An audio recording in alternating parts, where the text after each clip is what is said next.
hoy vamos a continuar. La semana pasada estuvimos hablando de que definitivamente después de una ruptura, de una herida, de una traición, es difícil volver a amar a esa persona. Yo creo que todos estamos de acuerdo en que es complicado, ¿verdad? Nuestro corazón, nuestra alma, nuestra mente ya está a la defensiva porque la confianza se traicionó, la relación se rompió, y por eso conlleva un proceso de restauración, volver a amar otra vez. Pero para hablar de la capacidad de amar y la capacidad de restaurar, tenemos que voltear a ver a aquel que no solamente sabe amar, sino aquel que es amor y que nos ha dado el mejor ejemplo de restauración. Y hablamos que toda la narrativa del Antiguo Testamento es una narrativa de reconciliación de la humanidad con Dios. No porque Dios haya dejado de amar la humanidad. De hecho dice: de tal manera amó Dios al mundo que Él dio a su Hijo. Otro pasaje dice que en esto nos muestra su amor para con nosotros, que aun cuando éramos pecadores, Cristo Jesús murió por nosotros. Esto nos muestra que Dios en ningún momento nos dejó de amar. Pero estas 77 generaciones que pasaron en el Antiguo Testamento y casi 4000 años, solamente es el proceso para que nosotros le podamos amar en la manera que Él quiere ser amado nuevamente. Pero Él nunca nos dejó de amar a nosotros. Y leíamos Jeremías capítulo 31 del verso 3 al 4, donde dice: hace mucho tiempo me aparecí ante ellos y les dije: pueblo de Israel, siempre te he amado, siempre te he sido fiel, y por eso nunca dejaré de tratarte con bondad. Volveré a reconstruirte, en otras palabras, voy a restaurarte, y volverás a danzar alegremente al ritmo de panderetas. En otra versión dice: con amor eterno te he amado. Eterno significa que no tiene principio, pero tampoco tiene final. Y a veces pensamos como la eternidad como algo que no sabemos cuándo empezó, o que no sabemos cuándo se va a acabar, pero olvidamos que también representa constancia.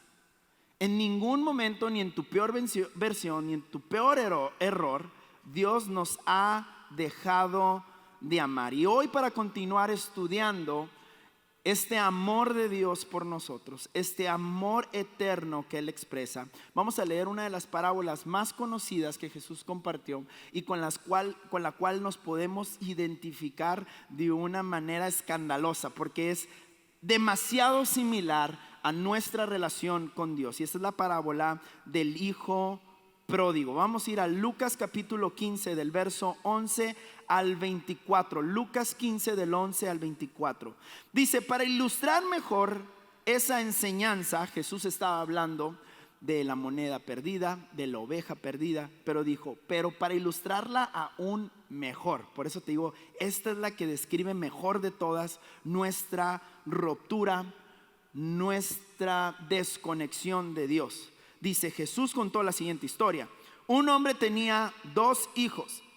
El hijo menor le dijo al padre: quiero la parte de mi herencia ahora, antes de que te mueras.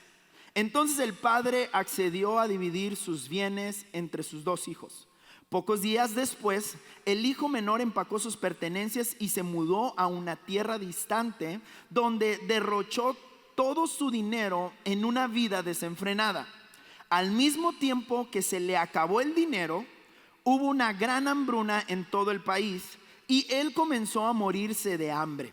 Convenció a un agricultor local de que lo contratara, y el hombre lo envió al campo para que le diera de comer a sus cerdos.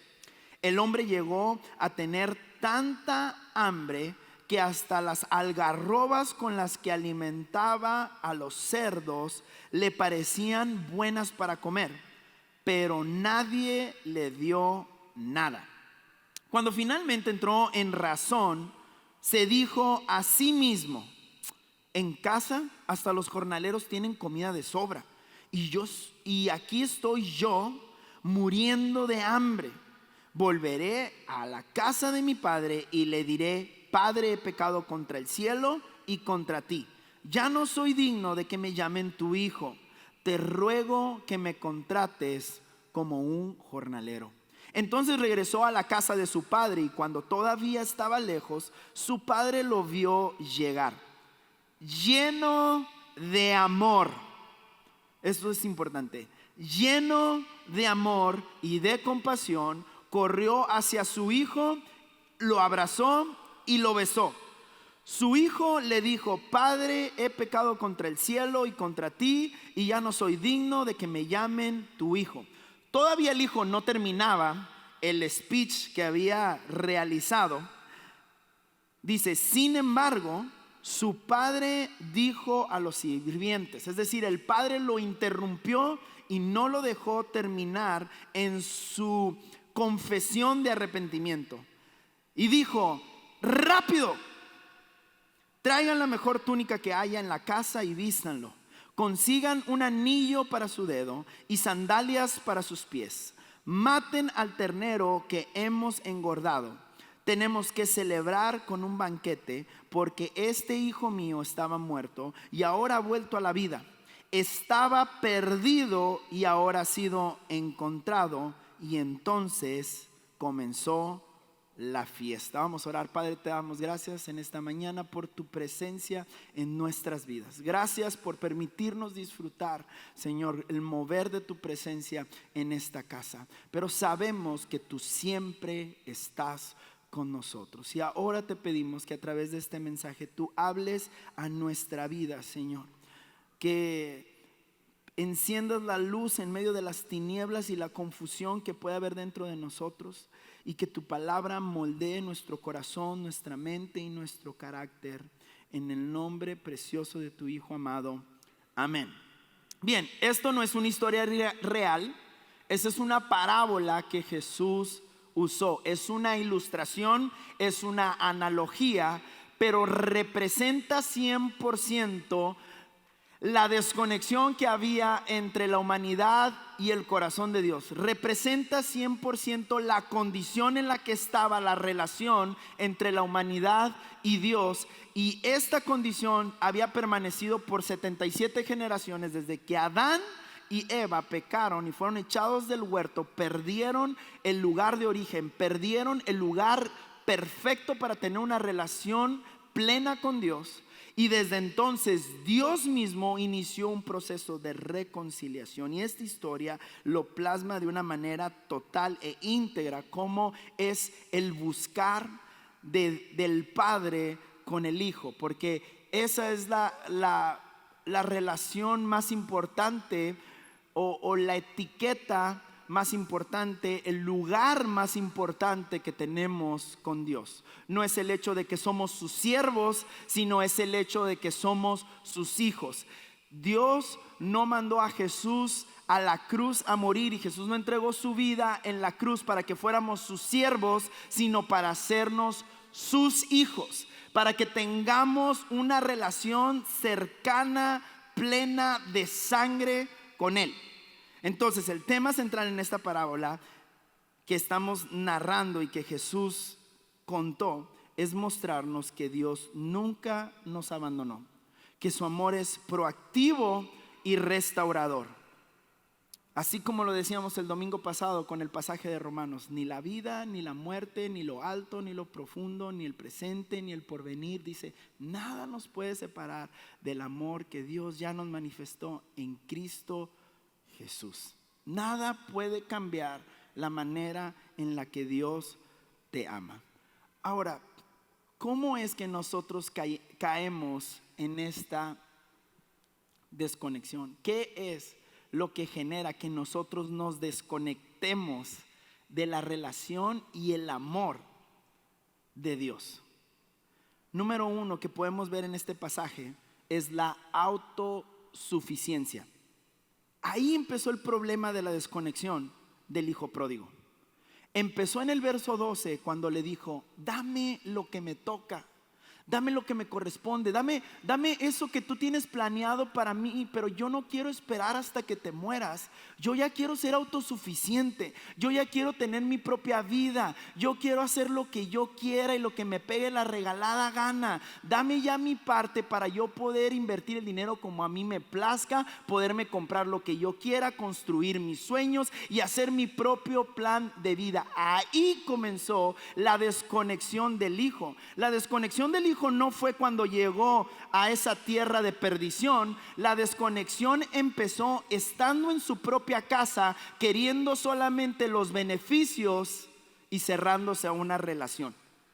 En la autosuficiencia del hijo comenzó la desconexión, y por eso muchas veces tú y yo podemos estar dentro de la familia de Dios, podemos estar dentro de la familia de la fe, pero estar totalmente desconectados de Él. ¿Por qué? Porque la única razón por la cual nos acercamos a Dios es porque lo vemos como un hacedor, lo vemos como un proveedor, pero no lo vemos como un padre.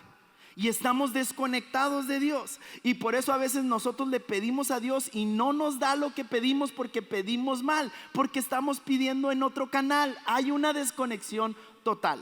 ¿Te ha tocado que tienes una desconexión de alguien? Que tú dices algo y esa persona interpreta totalmente todo lo contrario. ¿Por qué le pega a su esposo, señora? Fíjense que ayer estábamos aquí con el equipo de alabanza y todo, y hablamos de la importancia de estar en sintonía. Cuando tenemos también esas relaciones que tú no necesitas ni siquiera ver a la persona para saber lo que la persona está pensando de esta situación. Donde tú ves algo y dices, chin, esto la va a encender. Esto que acaban de decir, o volteas nomás como para no reacciones, no digas nada. ¿Por qué? Porque hay una conexión. Lo conozco bien, la conozco bien. Pero hay otras personas que dices una cosa, interpretan totalmente otra diferente. Y es bien frustrante cuando no hay esta conexión. Y la desconexión del hijo empezó porque él quería tener autosuficiencia. Aún cuando en la casa de su padre tenía todo lo que podía necesitar, su problema era que solo tenía todo a la sombra de su padre. Y él batallaba con eso porque él quería ser autosuficiente y no codependiente. Y si algo le gusta a Dios, claro que Dios quiere que tú crezcas, claro que Dios quiere que tú lideres, claro que Dios quiere que tú planees, pero Él quiere dirigir tus pasos. Claro que Dios te quiere dar, pero sin que olvides que Él es tu fuente, que Él es tu proveedor, que Él es el que te sostiene. Y cuando tú y yo estamos tratando de vivir una vida de autosuficiencia, donde Dios no solamente es mi dador, es mi proveedor, pero no es mi Señor y no es mi Padre, genera una desconexión de Dios. La segunda razón por la cual podemos ver que hubo una desconexión, inicia el origen en la autosuficiencia, pero luego dice el pasaje 13, pocos días después, era obvio que esto iba a pasar, ya no había compromiso, ya no había relación. Dice pocos días después. ¿Qué puedes esperar? Como una fruta que se empieza a podrir, lo único que puedes estar seguro es que al siguiente día va a estar más podrida que ayer. Dice pocos días después, el hijo menor empacó sus pertenencias, se mudó a una tierra distante. Y esto es justo lo que sucede cuando la provisión llega sin relación. Con respeto lo digo, pero he visto tantas personas recibir la provisión de Dios sin relación, y luego lo que era una bendición se vuelve su perdición. Llegan aquí con el matrimonio hecho pedazos, Dios les restaura el matrimonio, pero como no hay una relación con Dios, ese matrimonio termina peor que como llegó. He visto personas que llegan con las bolsas rotas, sin dinero, sin trabajo, vienen, se involucran en esta comunidad de fe, son arrastradas por la corriente de la fe, pero no hay una relación con Él. Dios los prospera, ya solamente no encontraron trabajo, sino que ahora son empresarios, tienen su propio negocio, y luego aquello que era una bendición se convirtió en la perdición de su matrimonio. ¿Sabes por qué? porque no hay una relación con Él. Y el segundo factor que nos desconecta del amor de Dios son las distracciones, y aún a veces las bendiciones se pueden convertir en distracciones. Los problemas pueden ser distracciones, los enemigos pueden ser distracciones, pero aún también los amigos pueden ser distracciones. Las bendiciones también pueden convertirse en distracciones. Y fue justo lo que sucedió en el Edén. En el lugar de provisión se convirtió en un lugar de perdición. ¿Cuándo? Cuando la relación se rompió. Ahí lo que era bendición se convirtió en perdición. Y por eso la Biblia es tan insistente en decirnos: hey, busca el reino de Dios. Todo lo demás va a llegar después. Por eso nos dice: hey, sobre toda cosa guardada, guarda tu corazón. Por eso David, cuando fue confrontado por Natán, lo único que pidió es: no quites de mí tu Santo Espíritu, porque David sabía que podía perder el reino, podía perder la familia, pero si Dios estaba con él, Dios lo podía restaurar otra vez. Y las distracciones, a veces, esa distracción que en un momento fue una oración de trabajo, esa distracción se vuelve tu separación con Dios, porque ahora estás muy ocupado atendiendo la bendición que Dios te dio. El hijo estaba demasiado ocupado con la bendición que su padre le dio. Y debemos de tener cuidado, porque Dios no tiene problema con bendecirnos. Es más, si alguien está interesado en bendecirte, ese es Dios. Si alguien quiere prosperarte, ese es Dios. Si alguien te quiere dar un matrimonio, una familia bella, ese es Dios. Si alguien quiere promoverte, levantarte y prosperarte, ese es Dios. Pero debemos de tener cuidado que la bendición no se vuelva una distracción, y que Dios siempre sea lo primero y lo único en nuestra vida. El tercer factor que desconectó al hijo por completo lo encontramos ahí mismo en el verso 13. Dice: se mudó a una tierra distante, donde derrochó todo su dinero en una vida desenfrenada. El tercer factor es el pecado en nuestra vida. Y el pecado, ¿qué es? Es no dar en el blanco. El pecado es no estar caminando en la dirección correcta hacia el propósito de lo que Dios tiene para mí y la razón por la cual Dios me ha dado todo lo que ha puesto sobre mis manos. Hay una razón por la cual Dios te ha bendecido. Así fue con Abraham. Le dijo: te voy a bendecir y serás una bendición.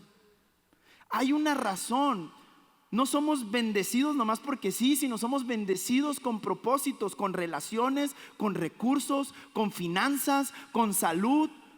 Pero cuando tú y yo entramos en pecado, es decir, cuando dejamos de usar lo que Dios nos ha dado para cumplir el propósito que Dios tiene para nuestra vida, entonces comenzamos una vida errante. Una vida desenfrenada se refiere a que esta persona no se limitó en nada. Hacía todo lo que le placía, compraba todo lo que quería, iba a los lugares que él quería, y sin darse cuenta, poco a poco se fue quedando sin nada. Definitivamente, familia, el pecado no puede cambiar el amor de Dios por nosotros. Escucha esto: tu pecado no cambia el amor que Dios tiene por ti, pero va a perjudicar enormemente la relación que tienes con Él. El pecado nos separa de Dios. ¿Y sabes qué dice la palabra? Que apartados de Dios, nada podemos hacer. Yo no puedo estar separado de Dios y usar mi vida para cumplir el propósito de Dios. Es solamente conectado a Dios que yo puedo cumplir con el propósito. Esa herencia tenía un propósito, tenía una razón de ser por la cual el padre se había esforzado en construir esa herencia. Pero desconectado del padre, terminó en derroche, y el hijo terminó en perdición. Quizás te has estado permitiendo ciertos pecados en tu vida y piensas: no pasa nada. Pero sin darte cuenta, poco a poco ha ido rompiendo tu relación con Él. Este joven terminó perdiendo todo, y no solamente estoy hablando de la herencia material, sino terminó perdiendo su propia identidad, terminó comiendo la comida de los animales que eran abominables para él, y terminó aceptando y dejando entrar en él aquello que él mismo aborrecía. ¿Qué son aquellas cosas, acciones, hábitos y deseos que estás permitiendo en tu vida que te están desconectando de Dios? Porque lo que sea que te desconecte de Dios, no importa cuánto valor pueda tener para ti, déjame te digo, no vale la pena. No hay dinero que valga la pena. No hay placer que valga la pena. No hay lugar, no hay posición y no hay logro que valga la pena cuando esto está compitiendo con nuestra relación con Dios. Ahora, veamos el actuar del Padre, porque esas son las cosas que el Hijo hizo que lo desconectaron del Padre. Pero el Padre, aunque la parábola se llama el Hijo Pródigo, el Padre juega un rol vital en esta historia y no podemos perder de vista el amor tan perfecto que el Padre tuvo hacia el Hijo, aun cuando el Hijo fue imperfecto. Por eso Jesús relató esta parábola, no solo para que nos identificáramos y nos diéramos cuenta cuán parecidos somos tú y yo al Hijo Pródigo, aunque tú te creas una blanca palomita. Somos más de lo que creemos el Hijo Pródigo. A lo mejor tú dices, no, yo soy como el que se quedó con su papá. No, mangos, no es cierto. Tú eres el Hijo Pródigo y yo también. Entonces, pero ve el amor del Padre. Primero, el amor del Padre que hizo, siempre estuvo al pendiente, siempre estuvo a la espera, aún a la distancia. Dice que el Padre siempre observaba a lo lejos. Esto me dice que el Padre nunca forzó al Hijo a tener una relación con Él, como Dios nunca te va a forzar a ti. Dios nunca te va a obligar a que tú tengas una relación con Él. Dios siempre nos ha dado la libertad de elegirlo. Por eso Él puso el árbol del conocimiento del bien y del mal en el Edén, porque si no, no hubiera sido amor, hubiera sido manipulación. No te queda de otra. Pero les dio la oportunidad de, yo digo, Dios, si ya sabes cómo somos, ¿para qué pones el árbol ahí? Porque yo quiero darte la libertad de, aún teniendo otra opción, elegirme a mí. Entonces el Padre aceptaba, aunque le dolía, que el Hijo había elegido algo más, pero tenía la esperanza de que el Hijo volviera a Él otra vez. Y el Padre observaba a lo lejos. Verso 20 dice, entonces regresó a la casa de su padre, y cuando todavía estaba lejos, su padre lo vio llegar. ¿Cómo lo vio llegar si aún estaba lejos? Porque cada día el Padre, yo no sé cuántos días pasaron, pero algo sí sé, cada día el Padre estuvo esperando por él, estuvo esperando su regreso. Dice, lleno de amor y de compasión. Hemos hablado mucho de amor, pero la parte de la compasión es una parte sumamente importante, porque la compasión significa la capacidad no solo de sentir algo, sino de hacer algo. A mucha gente la conmueve la empatía, ¿verdad? Como, ay, pobrecito los niños del África. Ay, pobrecita la gente que vive en la calle. Ay, pobrecita la gente que pasa hambre. Pero la empatía nunca ayudaba a nadie. Jesús, Dios, no tuvo empatía por nosotros. Dios tuvo compasión por nosotros. Él vio nuestra necesidad e hizo algo al respecto. Vamos, le puedes dar gracias a Dios por eso. Número 2. Estoy más rápido. Número 2. Él corre a recibirnos. El hecho de que el Padre corriera, ve lo que dice el verso 2, que entonces el Padre corrió hacia el Hijo, lo abrazó y lo besó. Tenemos que imaginarnos a este Padre, porque este papá no era un papucho joven como el que ustedes están viendo aquí. Era un señor, era un patriarca, era un señor de una reputación grande, era un hombre de frutos, era, me imagino, un hombre respetable y admirable dentro de la sociedad. Y el hecho de que el Padre corriera no es un detalle menor, porque este era un hombre mayor, un jefe de familia, un propietario. Y este tipo de personas caminaban con dignidad. Este tipo de personas no corrían. La gente caminaba a su paso. La gente, es bien impresionante. Esta semana hablaba con Daniel, mi primo, y él me decía ha aprendido de cierto tipo de empresarios que le ponen pausa a las negociaciones, que le ponen pausa aún a las oportunidades, ¿no? Llega el emprendedor, ya, es que es ahorita. Pero la gente respetable dice, tranquilo, sereno, moreno, con calma, vamos a ver bien el negocio. Así era este padre. Era un hombre que tenía su ritmo, que todos seguían su ritmo. Era un hombre respetable, era un hombre digno, era un hombre que no corría en lo público. Porque también sabes que correr en lo público implicaba, recordemos que en este tiempo las personas no usaban pantalones, los hombres usaban como unos mantos, como unos tipos vestidos. Entonces para poder correr, sabes que el padre tenía que levantarse la túnica y mostrar las piernas. Y eso en esa cultura era algo vergonzoso para un hombre respetable. Que un niño levantara su manto y corriera, pues era de lo más normal, pero un hombre de esta calaña levantándose las vestiduras para poder correr, y lo peor de todo, a un hijo ingrato, a un hijo que es un hijo de la vergüenza. Y que el padre corra significa que él rompió las normas del honor y la dignidad social. El honor del padre fue sacrificado, pero fue sacrificado por amor. De la misma manera Jesús se humilló a sí mismo, como leemos en Filipenses, renunció a sus privilegios divinos, tomó la forma de siervo, se humilló en obediencia a Dios y murió en la cruz por nosotros. Lo más hermoso no es esto solamente. Lo más hermoso no es que solamente el Padre siempre esperaba y que el Padre corrió hacia el Hijo, sino lo más hermoso e incomprensible de esta parábola es la gracia que el Padre demostró al Hijo. Mira, el verso 20 nos dice que el padre lo vio, corrió a él. Pero luego ve lo que dice el verso 22. El hijo se topa con el papá corriendo y empieza a decir: Padre, he pecado contra el cielo y contra ti, no merezco que se me llame como uno de tus hijos, hazme uno de tus jornaleros. Y el padre dice, sin embargo, lo ignoró. Podemos incluir ahí, su padre dijo a los sirvientes: rápido, traigan la mejor túnica, número 1, que haya en la casa y vístanlo. Consíganle un anillo, número 2, para su dedo, y número 3, y sandalias para sus pies. El Padre no solamente ve a lo lejos, el Padre no solamente corre hacia nosotros, el Padre, número 3, restaura sin condiciones. El Padre no dijo: bien, qué bueno que regresó, lo vamos a perdonar, pero vamos a ver si pasa la prueba. Qué bueno que este hijo que estaba muerto ahora está vivo, pero tratémoslo como jornalero un tiempo. Me parece bien su idea, que se gane los derechos otra vez, que se gane las bendiciones, que se gane una nueva herencia.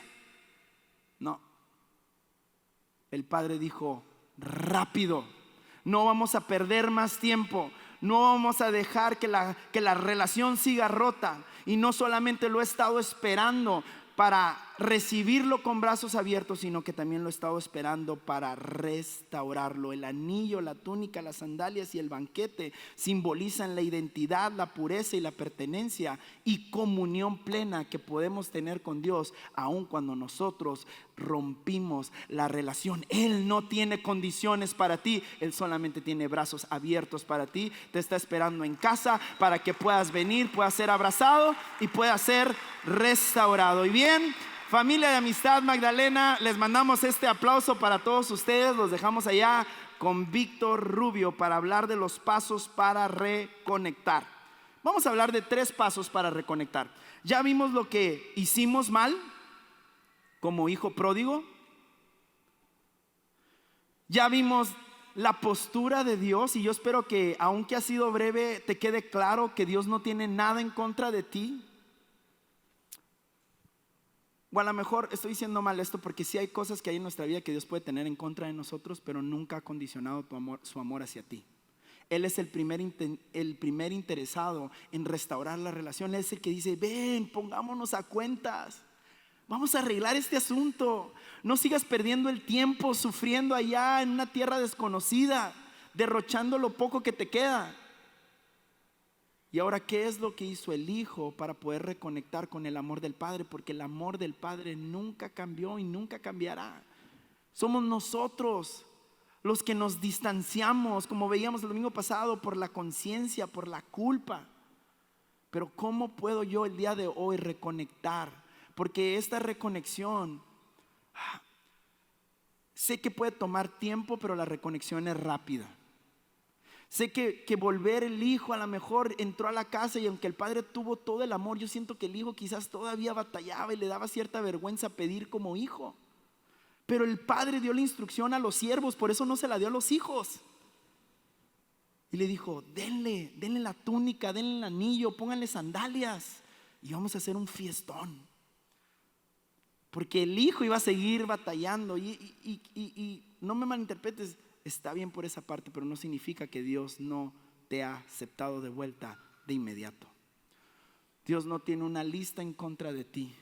Dios tiene gracia a favor de ti. Número 1, primer paso para reconectar: reconoce tu condición. Capítulo 15, verso 17 de Lucas dice: cuando finalmente entró en razón. ¿Sabes qué me dice esto?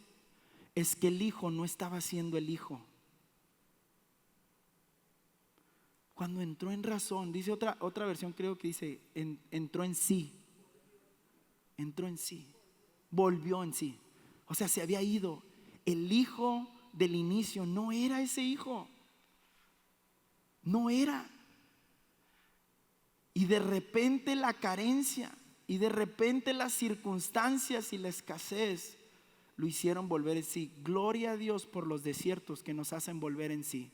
Gloria a Dios por los procesos que nos quebrantan y que nos humillan y nos hacen volver en sí y reconocer: Señor, he pecado contra el cielo, he pecado contra ti, me he alejado de ti, pero hoy vuelvo a tu encuentro. Necesitamos reconocer, porque sin humillación no hay exaltación.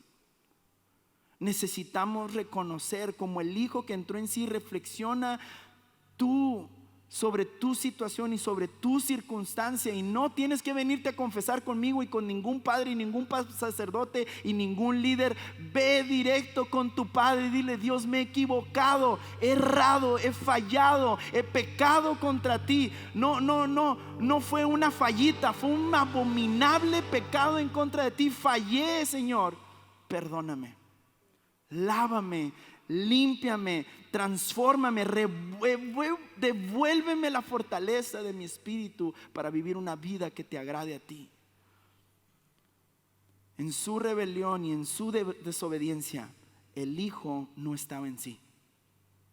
En sus años de rebelión, el hijo no era el hijo. El hijo pródigo no era el verdadero hijo. El verdadero hijo era el penitente, no el hijo pródigo. ¿Sabes qué significa pródigo? Derrochador.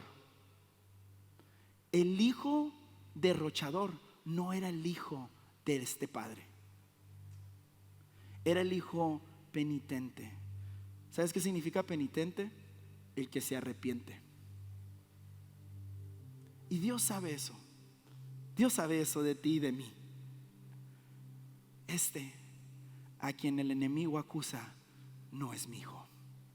Alguien le dijo algo que no es cierto. Alguien le ha hecho creer algo que no es. Pero Dios no está viendo al hijo pródigo, Él está viendo al hijo penitente.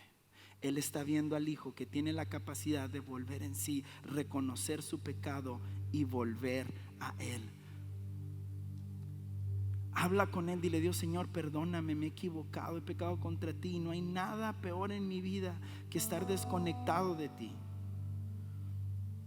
Sé que mi actuar, mi pensar, mi pecado, mi maldad repercute directamente en la relación que tengo contigo. Lo sé, no hay forma, aunque yo piense que no pasa nada, sí pasa.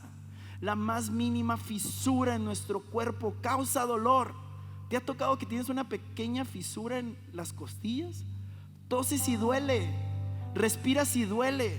Yo toda mi vida he dormido boca abajo hasta que me rompí, hasta que me fisuré. Ni siquiera me rompí, así de delicado. A veces uno se cree bien fuerte. Tuve que aprender a dormir boca arriba. Una pequeña fisura, un pequeño pecado, una pequeña libertad que nos damos de hacer algo fuera de la palabra de Dios, y eso rompe nuestra relación. Y como David, dile: examíname, Dios. Como el Salmo 139, 23: examíname, oh Dios, y conoce mi corazón. Pruébame y conoce los pensamientos que me inquietan. Señálame cualquier cosa en mi vida que te ofenda y guíame por el camino de la vida eterna. En otras palabras, reconoce tus fallas, reconoce tus pecados, tus errores delante de Él.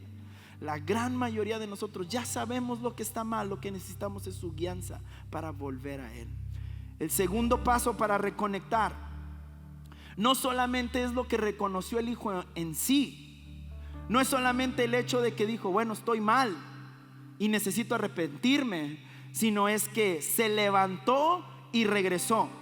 Lucas 15 verso 18 en otra versión dice: me levantaré e iré a mi padre y le diré, papá, he pecado contra el cielo y contra ti. Y hoy te quiero animar a que tomes una decisión activa para volver al Padre, confiando en que vas a recibir su perdón inmerecido. Dice Primera de Juan 1:9: si confesamos nuestros pecados a Dios, Él es fiel y justo para perdonarnos nuestros pecados y limpiarnos de toda nuestra maldad. Así que no te quedes solamente en reconocer y en expresar tus palabras, sino que toma acciones concretas para ser restaurado por Dios, para ser aceptado y perdonado por Él. Es importante el hecho de que Jesús no dijo que el joven pensó en volveré al pueblo, volveré a la casa de mi padre. No dijo eso, dijo volveré a mi padre. No se trata de volver a la iglesia, no se trata de volver al servicio, se trata de volver al Padre. Que cuando vuelvas al Padre, como el hijo que volvió al Padre, volvió al hogar y volvió al pueblo. Pero a veces creemos que volver a la iglesia es volver a Dios, pero tú y yo podemos estar dentro de la iglesia y estar lejos de Dios. Los fariseos estaban dentro del templo, pero lejos de Dios, lejos de Jesús. Se trata de volver el corazón al Padre. Y número 3, tercer paso: número 1, reconoce. Número 2, levántate y ve. Levántate y regresa. Número 3, recibe la restauración. Recibe la restauración sin culpa.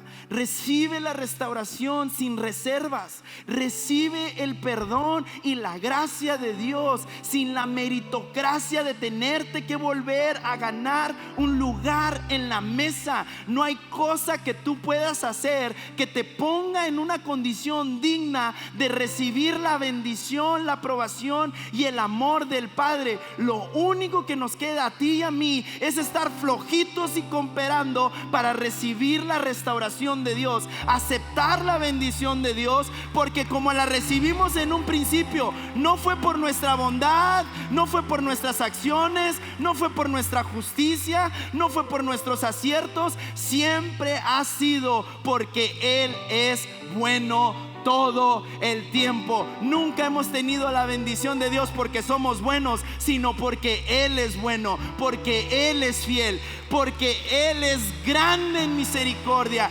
lento para la ira. Nadie hubiera juzgado al Padre si lo perdona inmediatamente, pero hubiera puesto a prueba al Hijo a que ganara un lugar en la casa de confianza. Familia, esto que estamos viendo del Padre es lo que conocemos como la gracia del Padre. Esto es la gracia del Padre. La gracia es el favor inmerecido. No te lo mereces, pero te lo voy a dar. Después del berrinche que hiciste, no te mereces que te lleve a las nieves, pero te las voy a dar. Esa es la gracia. ¿Cuántos de aquí hemos tenido esa gracia con nuestros hijos? Y son unos hijos de la mañana, ¿verdad? Dice, pues Él, si ustedes siendo malos padres saben dar buenas cosas a los hijos, cuánto más Él que es bueno. Esta es la gracia del Padre. La gracia del Padre no es algo que se gana, no es algo que se compra, no es algo que se merece. Es algo que Dios da porque Él es bueno, no porque nosotros seamos buenos, no porque yo me porto bien, no porque yo lo hice bien. Es porque Él es bueno y esa es su naturaleza, ser bueno. Esa es la naturaleza de Dios. Ahorita cantábamos, tu fidelidad sigue persiguiéndome, ¿no? Es lo que dice. Yo le decía a Dios, no puedo negar tu fidelidad. Me he metido en el lodo con los cerdos y ha ido tu fidelidad a sacarme. Me he metido en broncas económicas, muchas, y ha ido tu fidelidad a sacarme. Me he metido gratis en problemas matrimoniales y ahí ha ido tu fidelidad y tu misericordia a rescatarme de las garras de mi mujer. Se quedaron bien serios, ¿no? Como lo dijo. No, gracias a Dios me ha bendecido con una increíble mujer. Efesios 2 del 8 al 9. Dios los salvó por su gracia cuando creyeron. Cuando el Hijo volvió en sí y creyó, en mi casa con mi Padre estaría mejor. Entonces se encontró con la gracia de su Padre. Luego dice: ustedes no tienen ningún mérito en eso. Es un regalo de Dios. La salvación no es un premio por las buenas cosas que hayamos hecho. Así que ninguno de nosotros puede jactarse de ser salvos. ¿Sabes qué significa esto? Que no es por portarnos bien, no es por cumplir suficientes reglas, es un regalo. Por eso de repente tú ves aquí que alguien lleva 2, 3 domingos y Dios le restaura la familia, le restaura el negocio. Y dices: ¿qué onda? Yo tengo un chorro de tiempo acá y Dios no me cambia a mi marido, porque es gracia. Y Dios tiene gracia con quien quiere tenerla, pero no se resiste a tenerla con sus hijos. Hay algo bien importante aquí. Gracia no es solo perdón. Muchos pensamos a veces que gracia es igual a perdón, pero es mucho más que perdón. La gracia conlleva ahí dentro, hay una parte que lleva el perdón de Dios. Pero la gracia es más que eso. Es que Dios te busca cuando tú te escondes. Eso es gracia. Que aun cuando como la oveja perdida eres necia, Él te busca. Es que te ama aun cuando fallas. Es que te levanta aun cuando caes. Es que no te trata según lo que te mereces. La gracia no minimiza mi pecado, pero sí magnifica el amor de Dios. Por eso dice: donde abundó el pecado, sobreabundó la gracia. Porque el amor y la gracia de Dios no invalida el pecado, solo cubre el pecado. Cubre multitud de errores, multitud de pecados. Sobreabunda aún de a pesar nuestra gran maldad. ¿Cómo puedo aceptar este regalo? Acepta el perdón de Dios. Ten una vida de comunión, de oración, de confesión y de obediencia diaria. Y bien brevemente, porque ya se me acabó el tiempo, no quiero omitir lo que representan estos 4 regalos que nos llevan a hablar de la restauración, porque también hay un mensaje ahí. Lo primero que hizo el Padre, dijo: vayan a la casa y traigan la mejor túnica. El Padre vistió al Hijo con lo mejor que tenían, y Dios nos vistió a nosotros con lo mejor que tiene: la preciosa sangre de Jesús. Esa túnica cubría su pasado. Esa túnica cubría las garras de ropa que traía. Esa túnica sofocaba el olor. Yo no sé tú si has lidiado con el olor. Yo trabajo en una camaronera. Casi me bañan afuera manguerazos cada vez que llego. Pero esa túnica cubría no solamente el aspecto, las heridas, la evidencia, el pasado, sino que le daba un nuevo aspecto, le daba una nueva presentación. Y el Padre vistió al Hijo con lo mejor que tenía, pero el Padre nos vistió a nosotros con la sangre de Jesús, la cual tiene un precio sin igual que nadie jamás podrá superar. Él nos vistió con lo mejor que esta tierra pueda haber. Lo segundo es el anillo. El anillo, pues ahora ya casi nomás se usa de moda, ¿verdad? Y para el matrimonio. Pero en esos tiempos el anillo le daba identidad a alguien. Algunos de ustedes tienen anillos de su especialidad o de su licenciatura.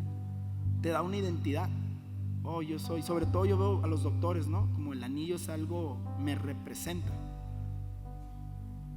Pero el anillo que el Hijo tuvo es el anillo del heredero, aunque lo derrochó todo. Es el anillo que no solamente le daba identidad, ¿sabes qué le daba?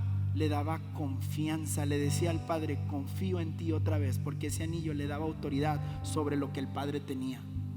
Con ese anillo se autorizaban transacciones. Era un anillo que solamente los hijos tenían en su poder. Y así nos recibe Dios. No nos recibe como, bueno, tú vas a ser un siervo, bueno, tú vas a ser alguien relegado. No, Él nos dio el máximo nombramiento. Nos dio la máxima identidad que podamos tener. Es la identidad de hijos. Después dice que le puso sandalias. ¿Sabes por qué le puso sandalias? Porque solamente los esclavos andaban descalzos. Los esclavos eran los que no tenían sandalias. Los propietarios, los dueños, son los que tenían sandalias. Los esclavos andaban descalzos, pero los libertos tenían sandalias. Esto representa que Dios no nos ha recibido con vergüenza, Él nos ha recibido con dignidad. No te avergüences de lo que Jesús te perdonó. No te culpes de lo que Jesús te liberó. No te reproches de lo que Jesús te perdonó. Y número 4, hizo un gran banquete. Y esa es la celebración gozosa que Dios tiene de una vida restaurada. Simboliza que hay una relación de comunión plena con Dios. Ya terminé. Te voy a pedir por favor que te pongas de pie.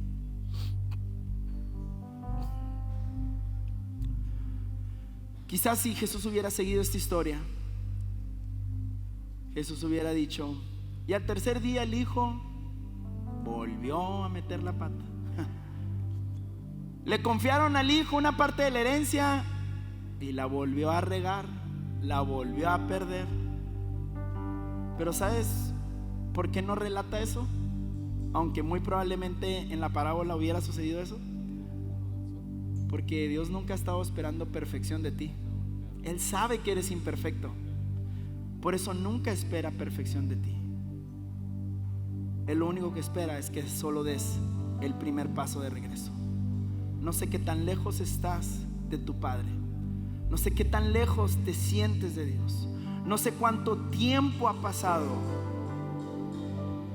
Pero hoy puedes tomar el primer paso. Hoy puedes arrepentirte, que significa cambiar de dirección, y encontrarte con un Padre que te ha estado esperando, con un Padre que corre hacia ti y con un Padre que está listo para restaurarte, para regresarte todo lo que el enemigo te había robado. ¿Puedes cantar esto? En mi vida, y en mi vida has sido bueno. Señor, tú has sido bueno con nosotros. En mi vida has sido tan fiel. A pesar de mi infidelidad, con mi ser, con cada día, yo cantaré de la bondad. Una vez más, en mi vida, dile con todo tu corazón: en mi vida has sido bueno. Gracias, Señor, por tu bondad. En mi vida has sido tan fiel. Con mi ser, con cada hielo, yo cantaré de la bondad de Dios. En mi vida has sido bueno. Vamos, si estás agradecido con su bondad, levanta tus manos a Él. En mi vida has sido tan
sigue persiguiéndome.